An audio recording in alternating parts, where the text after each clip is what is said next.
Good afternoon and welcome to this special briefing.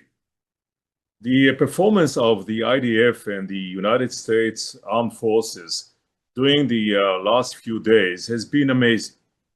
Achievements like the elimination of the entire Tehran terror regime leadership are beyond what any fiction writer in Hollywood could have imagined. But what is even more impressive is the resilience of the Israelis. Although the heavy toll, although the terrible costs in human life and the scary moments, the Israelis' resilience is unbelievable. During the previous operation with Iran on June 18th last year, my wife Tzili and I, who live in New York, connected on FaceTime with our children who live in Israel as soon as we received one of the red alerts following a missile attack. Thousands of miles away, we heard a deafening explosion. The house was struck by a missile and was destroyed. But thank God, Baruch Hashem, the kids are safe. And you can imagine how scary it is for my daughter to be at the shelter again, to hear the explosions around her, especially after what she went through in June when the house she was staying in was directly hit. But if you speak to my children, you would be impressed by the fact that their spirit is strong and steadfast, like most Israelis. They understand this is not just a war on the right of our beloved Jewish homeland to exist. This is a war on the future of human civilization as a whole. In moments of challenge, strengths come from standing together. Our standing together will ensure that our enemies will not prevail. At a time like this, solidarity must be translated into action. The United States and Israel stand shoulder to shoulder. Now it's our turn. Now is a time to stand strong together. And now I would like to introduce my dear friend, Israel's ambassador to Washington, Dr. Yechiel Leiter. Ambassador Leiter, we are honored to have you with us today. Thank you so much for making the time to be with us, although the important responsibilities on your shoulders. Thank you so much for everything you do at this critical moment for the Jewish people and the state of Israel. Ambassador, the floor is yours. Thank you. I'm not going to take the floor, just the microphone, as we're doing a Zoom. So thank you. It's good to be with you, Dani, as always. You're a dear friend. I can say old friend, right? You're getting younger, but I'm aging here in Washington. Let me say shalom to my partner and colleague here, just arrived, Naveh Barhad, who's the new deputy ambassador to Washington, and I'm sure you'll get to know him in the very near future. I'm delighted to have him with me. Shalom to Larry and Andrew. Good to be with you again as always. And to my old friend, another old friend, Zev Grubenstein, the Vice President for Development. We go back a long way. It's good to be with you, and I'll start with some good news. I just got off the phone with the President and the Prime Minister, had a conversation, as they do every day. And I can tell you that spirits are high, confidence is high. The war's progressing ahead of schedule. We have some significant successes. Right in the first 40 seconds, 40 leaders of this tyrannical regime in Iran were taken out. I can tell you that many people in the system, both here and Israel, were surprised at the success of the operation. But the important thing is that what that did was develop cracks in the chain of command. And what we're seeing now is the difficulty of the commanders in Tehran to get orders down to the field. That's the most important thing when you decapitate the head of the snake. The development is that the operative forces on the ground are at a loss. They have no command center. There's no chain of command. Now, it's not completely eradicated, but it's been cracked. We may have even better news that I could announce, maybe even during this meeting. We attacked the meeting, the board of directors, the electors, so to speak, that got together this morning to elect a new Ayatollah. And we identified their meeting place. And we may have some good news soon. It's going to be very difficult to elect a new Ayatollah if there's nobody to elect them. So we're waiting to see where that goes. In terms of prosecuting the war, it's important to understand that as a matter of fact, if I can trouble you, Salsan just joined us. She's the head of our public diplomacy department. I have a map on my desk. Could I trouble you to please bring it in? Thank you so much. I'd like to actually show this to you. The importance of understanding how the war is prosecuted. In Western Iran, along the very long border, which is very hilly, it's full of mountains. That's where the Iranians hide their radar systems, their missile defense systems, their launchers for surface-to-air missiles, to try to keep our planes out, obviously, and their ground-to-ground missiles, which they use to fire into Israel. Here we go. Thank you. I hope everybody could see this. But if this is all of Iran, and here along the western border of Iran, in the mountains, is where they have these installations hiding. In order for us to target these installations, which is absolutely necessary for two reasons. For us to be able to open up a corridor, to be able to get into Tehran and destroy major installations in Tehran, we have to be able to get through these systems that they have in the West. The second thing is we have to identify their launchers so that we minimize the missiles coming in, being fired into Israel. I'm sorry, it's very, very hot in here. It's impossible to turn on. Yeah. I feel like I'm in a war room, so hot. So we were able to, in order to do this, you need a high level of intel. And we've been very focused on gathering intel over the years, but particularly since Operation Rising Lion and Midnight Hammer, because we immediately saw that they were trying to reconstitute. This is a very important point when you go about explaining to your neighbors, colleagues, associates. We immediately saw their attempt to reconstitute after the June 12-day war. Reconstitute three things. Number one, the nuclear enrichment. What they were trying to do is build a new site after the old sites. The three sites were somewhere between destroyed and obliterated. They were inoperational, to put it succinctly, and they went about creating a fourth site, which would have been buried very, very, very deep underground, where even the B-2s, even the penetrating bombers couldn't get to them. That was the plan. That's what they began to do. And once they had that site ready, they would move the enriched material that they have. And I think that you probably by this time heard what Steve Witkoff revealed last night in his interview on Hannity. We knew this for a long time, but that they had 460 kilograms, which equals of enriched uranium, which equals 11 bombs at 60%. Now, to go from 60% to 90%, which is necessary for a nuclear bomb, you need about a week. So when people talk about imminent, not imminent, yeah, when you've got enough for 11 bombs that's enriched at 60%, that's pretty damn imminent, okay? So what Mr. Witkoff revealed last night is intel that we've been working with now for months.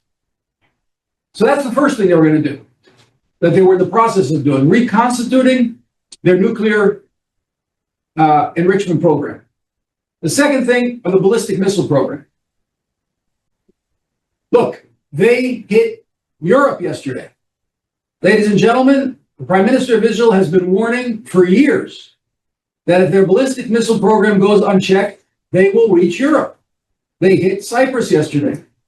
They have the ability to go deeper into Europe, approximately parts of Germany, okay? That far. And believe me, once they have the possibility of going into intercontinental ballistic missiles, then they reach the range of the United States. Then you're not talking about, Dresden, you're talking about Tenafly, New Jersey. That's the reality of it. We know we're all products of Holocaust survivors. We know the lesson of the Holocaust. When somebody says they're going to kill you, believe them. That's the most basic lesson. These Ayatollahs promised that the United States is a great Satan which needs to be destroyed. That's their agenda. And that ultimately is why the President of the United States decided to embark on this mission. This isn't because he was dragged into it by the Prime Minister. I love that expression, that some people in the podcasting world are conveying, right? So I've been in meetings with the President now maybe 24 times. I've never seen a sign on his forehead which says, "I am here for the schlepping." President Donald Trump is not exactly a schleppable individual, okay? He's the President of the United States, and he made a very calculated decision to protect the United States and the free world. If this ballistic missile program continued, the first step would be to have hundreds of ballistic missiles available to fire at once. Now, let's understand how this works. If you fire a few towards Israel, so in most cases, the missile defense systems, the Aegis, the THAAD system, the Iron Dome system, the Arrow system, the David Sling system, 5 systems in total, and add to that the Patriots, would keep most of those missiles out. Pretty much all of them. It was just a few. Okay, it was just a small volley. But when you send hundreds at the same time, even those 5 systems can't hermetically seal the skies. Some of those missiles are going to get through. Okay? And that's what you're seeing now. Yesterday or 2 days ago in Beit Shemesh, a missile gets through. Now imagine how many more missiles would get through if they weren't firing a few dozen, but they were firing hundreds at once. That was the plan. They were now producing 100 ballistic missiles a month. The goal was to produce 300 missiles a month. So they'd have a stockpile within 2 years of 8,000 ballistic missiles. Some of them would be medium range, not just short range. And do you have any doubt now that what we were saying is true, that they would use it? I mean, look at the height. People are trying to figure out this irrationality that they choose to fire these missiles into their neighbors. Bahrain, Qatar, the Emirates, Saudi Arabia. What are they doing? Well, what they're doing is the way evil people behave. It's not always rational. Okay? They want to try to deal with their local problem by making it bigger. Okay, by disrupting the flow of oil, of gas, tanking the international financial system, and just what do? You attack hotels in Manama and in Dubai, or airports in Saudi Arabia. So the need for us to curtail this ballistic missile program is key. Okay, so that's why in the last visit the Prime Minister made to Washington, and we sat for 3 hours with the President and his team, we shared everything we know about the ballistic missile program and why it's so dangerous. The third thing that they pursued, even after Midnight Hammer and Rising Lion, was the support for proxies. Imagine a people, 92 million people, who don't have electricity, who don't have water, who don't have enough food, whose inflation rises every day by tens of %, and their money is spent on financing Hezbollah, Hamas, and the Houthis, so that they can reconstitute after we degraded them, rebuild their arsenal, train their forces so they can attack us. So all of this needed to be dealt with, and that's what the President decided. We didn't schlep them, we didn't drag them, we present our case. And I say to everyone, I don't have to apologize. Jews don't have to apologize for presenting our case. Anybody else would present their case. We can present our case too. That's the essence of Zionism. We are not less as a people than anybody else. And anybody else who would come here and feel an existential threat would present their case. We're presenting our case, but the United States decides for itself what is in its best interest. And President Trump understood and made the decision that it's in the U.S. interest to finally say enough is enough and terminate this regime, which is causing chaos, disruption, death, and destruction, not only in the Middle East, but around the world.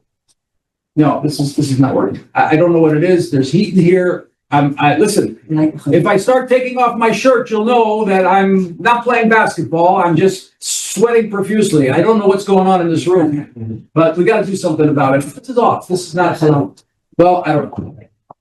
In any case, the war, just leave it, please just leave it. The war is being prosecuted effectively, professionally, properly. There's never been a level of collaboration between any two armies. I mean, understand that the two most powerful air forces in the world are operating together, and we're operating very effectively. So one of the reasons why we've been so effective is that we've actually doubled the number of planes that we use, the warplanes that we used in Rising Lion, Midnight Hammer, has been doubled just on our part. Okay, we flew about 120 warplanes the first operation in June. We're now flying over 200. And we're not responsible for the southern flank. The United States is flying over the southern flank and taking out all the installations there. And there's an area in the center of the country where we're actually operating shoulder to shoulder, I should say, wing to wing. But in generally speaking, we're able to focus all of our doubled power of over 200 planes in the west. We've opened the corridor to Tehran. Yesterday, we took out 3 of the 4 command centers in Tehran, the 4th one today. So they're really getting decapitated. And in a matter of hours, we'll have complete control over the skies of Iran. The more that they crumble and come apart, the more hopefully we'll see the opposition coalesce and provide an alternative. The biggest problem for Iran until now has been that the opposition hasn't gotten together. So when people ask about what's the day after, are we going into forever wars, boots on the ground, there's no intention of having boots on the ground. There's no need. Imagine, there's no comparison between Iraq and Afghanistan for the simple reason that in this case, you've got 80% of the population opposed to the regime. And they're just itching to bring this regime down and to take over. The problem has been unity. Okay? There are some 45 different opposition groups in Iran. They haven't been able to get together in 47 years. And now it seems that there's hope that the various groups, we know that they're talking to each other. We're doing what we can to encourage that conversation. And hopefully the people themselves, as they came out, 2 months ago before, a month ago before this operation, so many sacrificed their lives.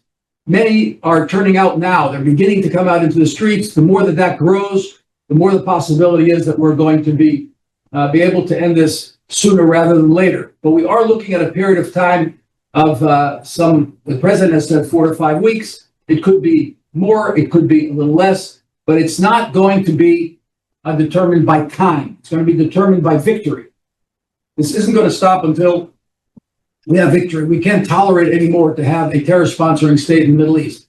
And the last point I'll make before taking some questions is the potential that this develops for us is really astounding, because the people of Iran and the people of Israel, there's no reason we can't be the best of friends and the greatest allies.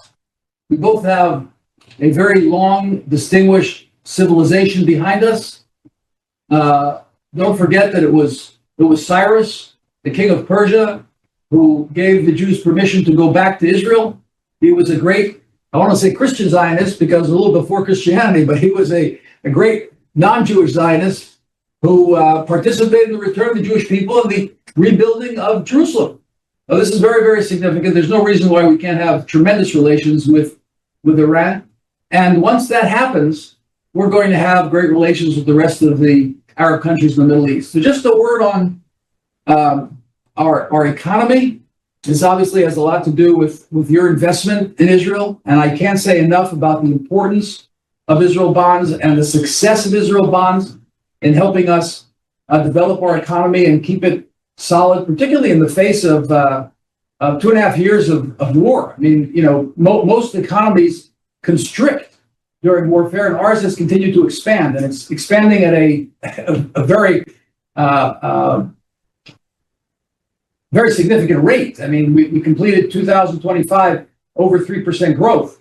That's quite significant. And the prognostication for 2026 is well over 5%, somewhere between 5.2, 5.8% growth in 2026. So, you know, that's very promising. Our national debt to GDP ratio is the lowest in the OECD, the lowest. The United States is somewhere about 120%. We're at 68%. Keeping the debt to GDP ratio under 70% is quite an accomplishment. And investments in the country are up.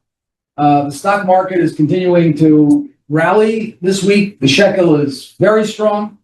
Mergers and acquisitions continue to be off the charts. So we're optimistic. The people of Israel are resilient. We've been running back and forth to bomb shelters every few hours, but the people say we're willing to do this as long as this menace is removed from over our heads. And we don't want to go through this every year, every 2 years.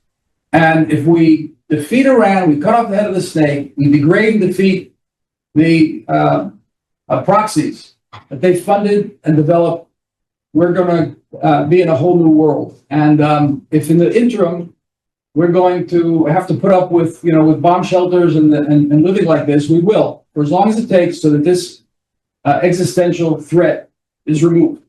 So let me stop there and give you a few minutes for questions. And I'm not going to be able to spend too much time with you because I've got to run back into our operations room, which follows really the war every minute of the day, 24/7. We're connected on screens to the war itself. And I've got to get back into the operations room. But let me entertain a few questions, please. Ambassador Leiter, it's nice to see you again. It's Larry Olschwanger in Dallas. I think it's been about a month or so since we hosted you at our home for breakfast, and thank you for everything you're doing. My question is, at a time of heightened military activity, how do you see the role of the U.S.-Israel alliance evolving? And you briefly touched on it, but how important is the continued economic confidence and partnership in reinforcing Israel's long-term security? Well, first of all, it's important to understand there's never been the level of collaboration between our two countries as there is right now. It's never happened. For weeks, our armies have been sitting, our officers have been sitting shoulder to shoulder in centers around this country, in Israel, planning together. That doesn't mean that there was an order given months ago, but planning was taking place for the possibility that we move into this joint operation. And the depth of the collaboration has never been experienced prior to now. I would also say I don't think there's ever been a period where our leaders spoke daily, sometimes twice a day, and that have that level of understanding, of commitment, and friendship.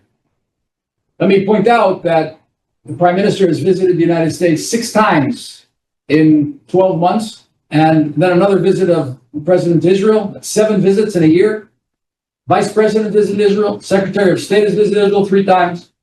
We're in constant contact, and I think the depth of the friendship goes far beyond all the white noise you're hearing in the background from podcasters. Okay, that doesn't mean that we don't have a lot of work to do. That's half the cup that's full that I'm pointing to. Do we have an issue on the woke left and the woke right? We do. It's a bigger problem in the meantime on the woke left, but we have to work at it. And we have to make the case. I go to the Hill 2 days a week, divide my day in a bipartisan fashion between Democrats and Republicans. Sometimes it's a very complicated day, and not every meeting is as pleasant as I like it to be.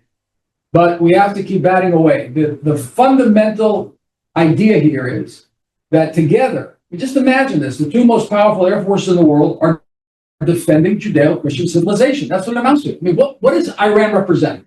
You have to go back to basics on that.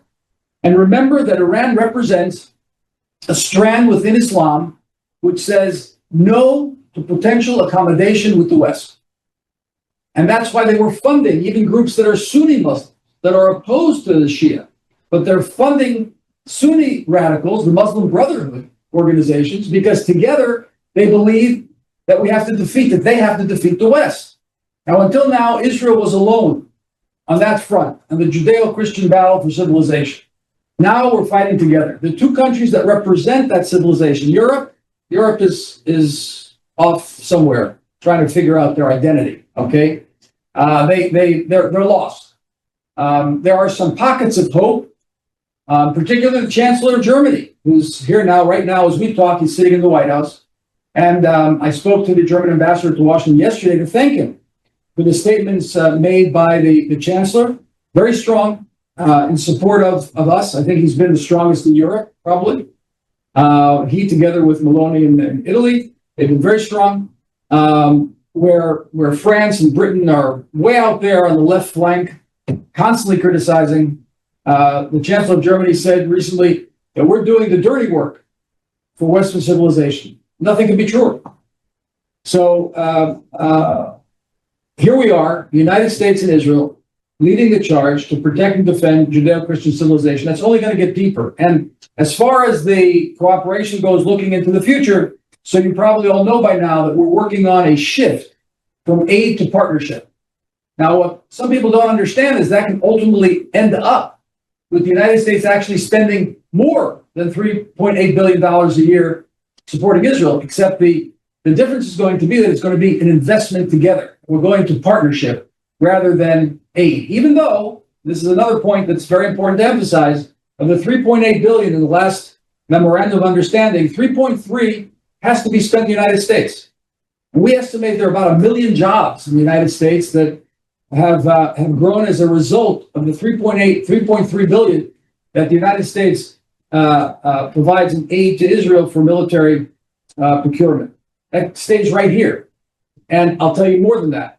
When I go to a place like Lockheed Martin out in Dallas, that's where we were together for breakfast, Larry. You know, the CEO of Lockheed Martin tells me we can't measure the amount that we get from Israel. The knowledge that we get back from your pilots, because nobody, if you take all the countries involved in the F-35 program, put them all together, they don't have flight time hours like our boys and girls flying those F-35s. Now, all of that information immediately gets translated back to Lockheed Martin. So the CEO looks me in the eye and says, I can't estimate how many billions you're worth. So U.S. spends $3.3 billion, but it comes back here in like a treasure trove. It's the best investment the United States has ever made, but still, we're going to move from aid to partnership. There's a whole new generation of weapons that we have to devise together, particularly in the area of missile defense. So if the president's talking about Golden Dome, imagine how much we contribute to all the components involved in Golden Dome, all the companies that we have, all the startups. We're moving from startup nation to sustainable nation, okay? That's the move we're taking in this move from aid to partnership. We're going to export sustainability. And I think that in the future, we're going to see a deepening of the collaboration between our two countries. It's going to get better, not worse. My name is Kathy Distelberger, and I am the National Campaign Advisory Council Vice Chair. Ambassador, how might these recent operations reshape relationships across the region, particularly with modern Arab states? And what opportunities and what opportunities or risks do you foresee emerging from this moment? Well, thank you, Kathy. Actually, this is providing us a great opportunity because, as I began to mention before, there's a clash within Islam between those who want to reform Islam, those who want to accommodate the West, to live side by side with Judeo-Christian civilization, and those who still want to defeat it. Okay? So when we moved into the Abraham Accords 1.0 back in 2019, 2020, what we saw was the accommodationists, the moderates, the reformers coming to the fore. Okay? Those who want to live side by side with us. We're the representatives of Judeo-Christian civilization next to Islamic civilization, right? So if you want to accommodate Judeo-Christian civilization, you accommodate Israel. But if you oppose the idea of accommodating Judeo-Christian civilization, you still want to defeat the West, the first thing you're going to do is defeat Israel. So along comes Iran and its proxies and says, we don't want to live side by side. We still believe in Islamism. We believe in destroying the West. The first thing we're going to do to destroy the West is destroy Israel. Now, if they are degraded and defeated, that means there's more room for the moderates and the accommodationists to rise above. So if there's no longer a threat from the Iran that just fired missiles into Saudi Arabia. Okay, the Iran just fired missiles into the UAE, into Bahrain and Qatar and so on, and to Europe, of course. If they're no longer a threat, the impetus to come forward in an accommodating fashion and make peace with Israel is going to rise. It's going to be greater. So we have to see the silver lining in this. War is terrible. Look, it's very difficult right now. So many people have lost loved ones. I mean, you know my background. I lost my son. War is very, very difficult. And we have a nation that's, I wouldn't say in PTSD because we're still at war. It's not post-traumatic stress syndrome. We're still in traumatic stress syndrome. And I've told you in many occasions that I've had the pleasure and privilege of speaking to Bonds. Just last week, by the way, I was in Livingston, New Jersey, with Bonds, and I was supposed to actually speak over Shabbat in Manhattan for Israel Bonds. It was all arranged, and I felt terrible that I had to leave on Friday afternoon, and I couldn't even say why, because I knew that we were in the process of planning this, and I had to get back to Washington to be here Friday night when it began. I've shared the fact with you that Bonds has done so much to keep us resilient through this difficult period. Imagine what the finance ministry has had to go through, and all of a sudden you have all of these massive expenses just on the social level. So when you remove 140,000 people from their homes in the Gaza envelope and in the northern communities, where do they go? They've got to go to, one-room apartments in the middle of Tiberia, and you have families with 3 kids pent up in a hotel room for a year on the 9th floor. The kids want to jump out the window. We had to double, triple, quadruple our social services, our psychologists in the system, social workers, psychiatrists. We've had to do so much just in taking care of the population. We couldn't have done that without you. Understand yourselves, the difference that you're making in the lives of our people. So it's really a privilege to be with you.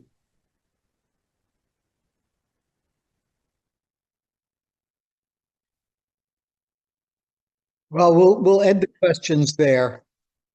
I am Dr. Andrew Hutter, and it's my honor to serve as the United States and International Chairman of the Board of Israel Bonds. Ambassador Leiter, thank you for your clarity, your candor, and your leadership at such a consequential time. I think sometimes it feels like you work for us and not for the state of Israel. I want to thank you for all you do for Israel and all you do for us. I apologize. Florida and was not in New Jersey last week for your presentation, but you have been so kind and responding to us so quickly. This meeting came down right after Shabbat Saturday night. We had an idea, and within a half hour, you agreed to set this up. So we really want to thank you for everything that you do for us, and the insights that you gave us today were tremendous. Dani, thank you for your dedication and your friendship in getting all of this set up. Operation Epic Fury and Roaring Lion reflect difficult decisions made in the defense of the United States and Israel's security and the future. We heard today not only about military precision, but about strategic determination and national resolve. Israel has demonstrated once again that it will defend itself with courage, conviction, and honesty, but that national strength also depends on economic confidence. For 75 years, Israel Bonds has been the cornerstone of the Israel economy.